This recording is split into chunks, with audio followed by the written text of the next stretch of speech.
Vivencia, grupo amplio, padre proveedor, madre cuidadora, hijos, autoridad, orden, obediencia, desigualdad, reproducción social, poder, control, cuerpos, normas, socialización, contención, familias ensambladas, monoparentales, homoparentales, redes afectivas. Entonces, ¿quién define cómo debería verse una familia?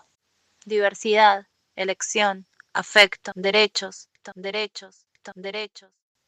Choque de la experiencia y la expectativa social.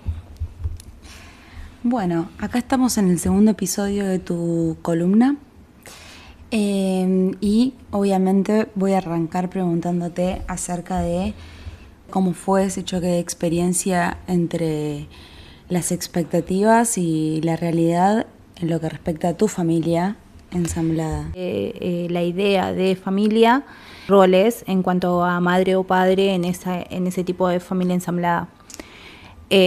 Así que hay una doble deconstrucción, por un lado de la estructura familiar en sí y en otra también transitar una experiencia en la cual no era el rol de mi madre en ese momento, no encajaba dentro de lo que serían los estereotipos de rol materno, la escolaridad de los niños. Entonces los roles de género siguen persistiendo, aunque se están desconstruyendo, pero siguen persistiendo tanto en las familias tradicionales como en las familias ensambladas. Eso sí me parece que es una cuestión, sí, nos atraviesa a todos, pero bueno, es una cuestión más global, pero las cuestiones de roles de género siguen persistiendo en las distintas estructuras. Las familias atraviesan un montón de problemáticas. Entonces muchas veces esas dinámicas también interviene el Estado o determinadas instituciones y también marcan el ritmo y la forma que deberían desarrollarse, pero bueno, también esto de tomarle el foco de, bueno, tenemos que buscarle la vuelta también a esas condiciones que se nos están dando de afuera y que lo que digo con la vivencia y la experiencia de si hay un peso de, bueno, la madre es la que debería cuidar, la madre es la que debería aportar la mayoría del tiempo de su vida a cargo del cuidado de los hijos, sin importar las circunstancias, o sea, sin importar de poder ver el contexto exterior y demás. Tenemos todas las mismas dificultades, pero bueno, se espera que la madre sea quien cuide la mayoría del tiempo a esos niños o a esas niñas o a esos adolescentes. Que ensamble básicamente también. Claro, que también como que reproduzca el sentimiento de amor y de cuidado y de protección. Y lo que quise dejar visto es como, bueno, también no tuve una mamá que sea totalmente dentro de los estereotipos que se espera del rol de madre en una familia, sea ensamblada, sea tradicional, como esto de, bueno, mamá, papá, hijos. Pero bueno, el significado del amor lo adquirí igual, el del cuidado también, de otras maneras con otras personas. Entonces, esa creo que es mi conclusión. Creo que es hermosa tu conclusión. Me quedé impactada. Fue como, ay, qué linda. Vos decís, bueno, escuchan gente. Sí, escuchan. Me pregunto si ya no es una pregunta hacia vos y hacia tu familia, sino como que vemos nosotras en la sociedad, si hoy en día, porque sí es cierto, digo, ¿no? Hay cuestiones que tienen que ver con leyes y con movimientos sociales, procesos sociales. Eso que vivió tu familia lo vivieron otras también, como vos decís. No es que iban a contramano ustedes solos. Claro, sí. En ese sentido.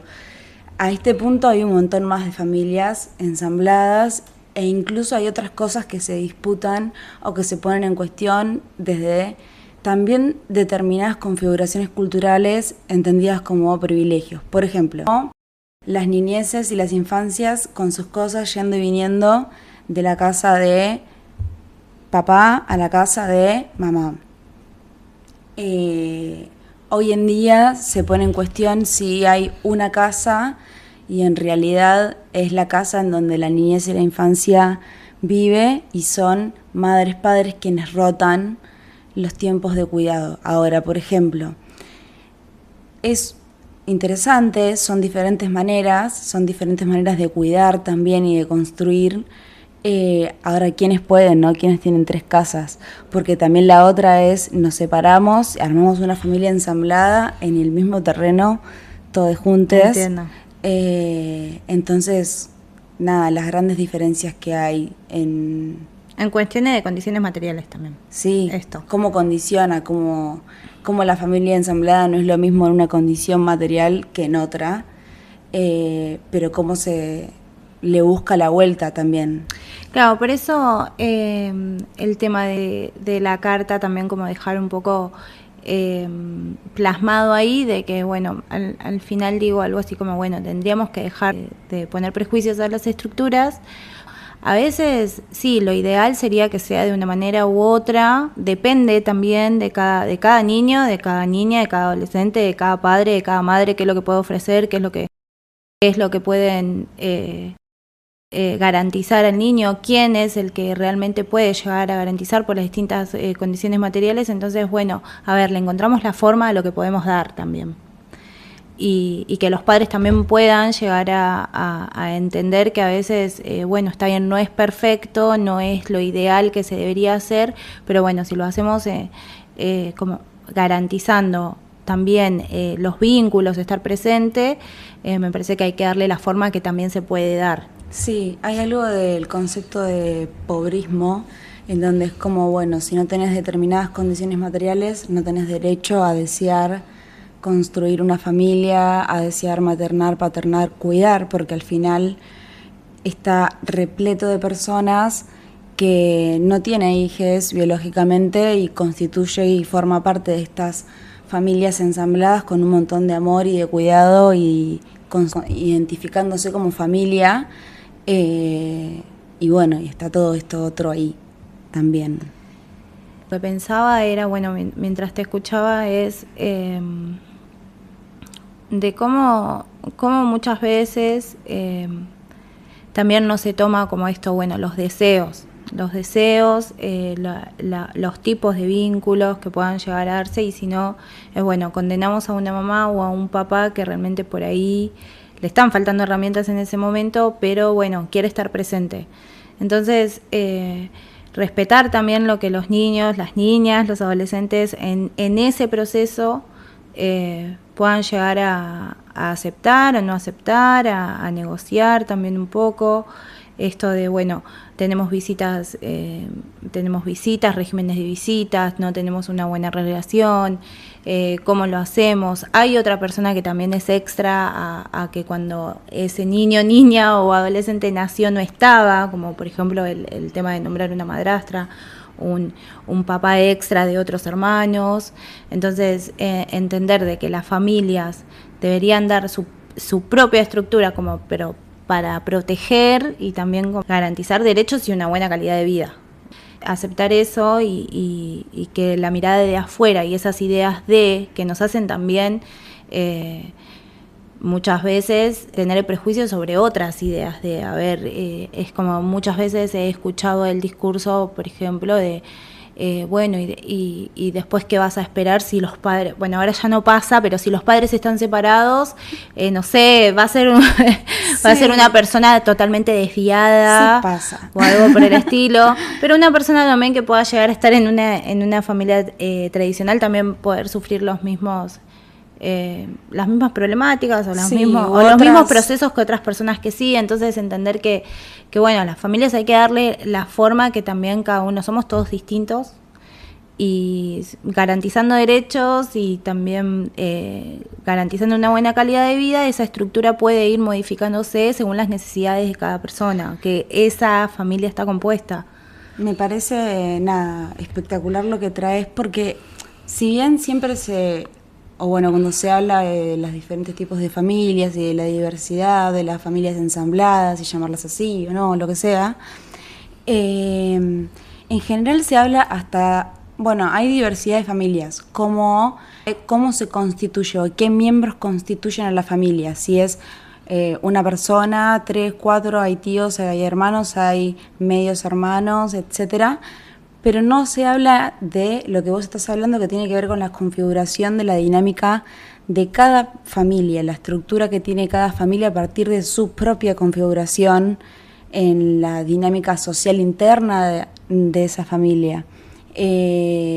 Así que me parece que es espectacular que hayas traído esto, porque gracias, porque profundiza gracias. Y visibiliza también el respeto que hay que tener sobre todos esos procesos, porque es también el proceso de cada persona individualmente dentro de esa flia, básicamente. Sí.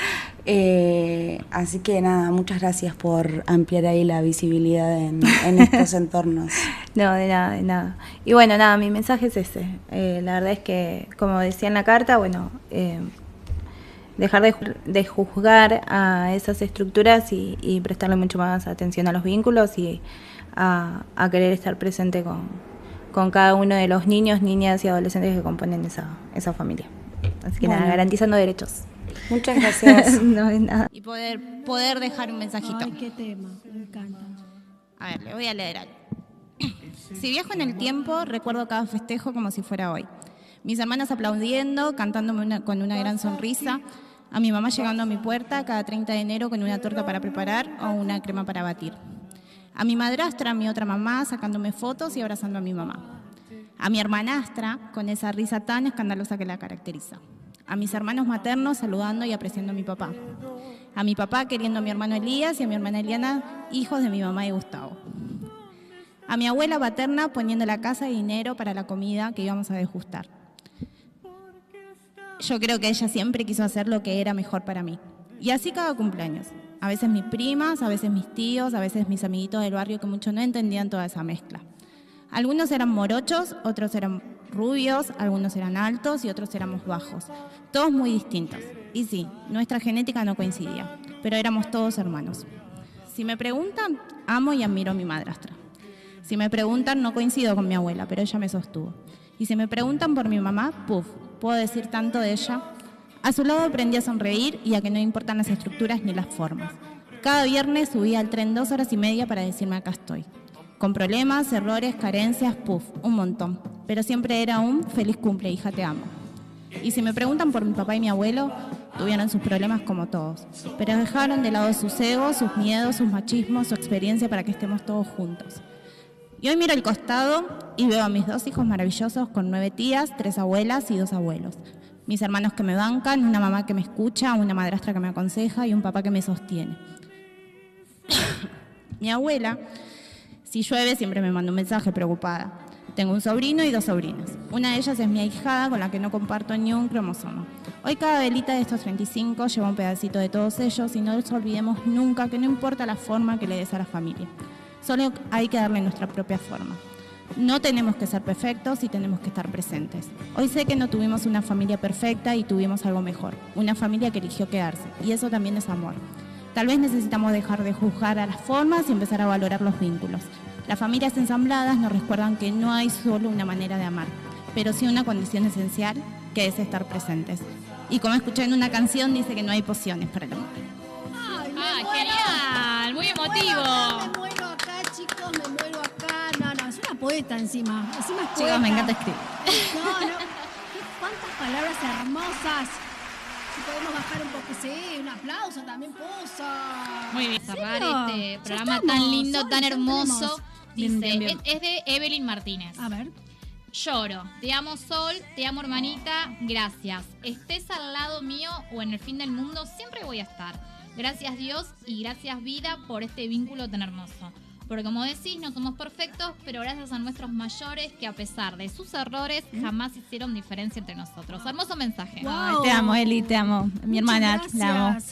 Qué buenísimo tu familia. A ver si las podemos conocer. Yo quiero conocer Sí, las voy a traer a todas. Sí, a todas. Una mesa no alcanzan acá mujeres, micrófonos. Claro,